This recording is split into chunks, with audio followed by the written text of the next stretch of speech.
ఇది థ్రిల్లర్ లాంటిది కానీ థ్రిల్లర్ కాదు. ఒరే మీకు ఈ సెకండ్ పార్ట్ సిండ్రోమ్ ఏంట్రా? ప్రతి ఒక్కడు సెకండ్ పార్ట్ అంటే మేము ఏమైపోవాలి? నిన్ననే హాట్‌స్టార్ ప్రతి ఛాయ అని ఒక కొత్త మూవీ వచ్చింది. ఇది బేసికలీ ఒక పొలిటికల్ థ్రిల్లర్, పొలిటికల్ డ్రామా కింద వస్తుంది. ఇది నివిన్ పోలీ నటించిన మూవీ.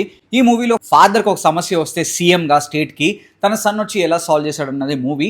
డ్రామా బాగా రాసుకున్నారు అండ్ స్టోరీ చాలా బాగా రాసుకున్నారు. టేక్ ఆఫ్ చాలా బాగుంది. నాకు ఒకటే మేజర్ డిసప్పాయింట్మెంట్ ఈ మూవీలో ఏంటంటే, ఈ మూవీని ఇంకొక 1 hour పెట్టి స్టోరీని అక్కడే ఎండ్ చేసేసింటూ అయిపోయిండు. మళ్ళీ దీనికి సెకండ్ పార్ట్ ఉంటే దానికి అంత అవసరం లేదని అయితే నాకైతే అనిపించింది. పొలిటికల్ థ్రిల్లర్స్, పొలిటికల్ డ్రామాస్ నచ్చే వాళ్ళకి ఈ మూవీ హ్యాపీగా వీకెండ్ లో మీరు మీ ఫ్యామిలీతో కలిసి చూడొచ్చు.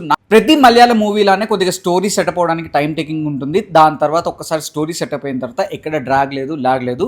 మూవీ చాలా చాలా బాగుంది. మూవీ చూసొచ్చాక మీకు ఎలా అనిపించిందో కామెంట్ సెక్షన్ లో మెన్షన్ చేయండి. 100 Days 100 Movies ఛాలెంజ్ లో డే 43తో మళ్ళీ మీ ముందుకు వస్తాను. అంతవరకు సెలవు. Signing off. By by.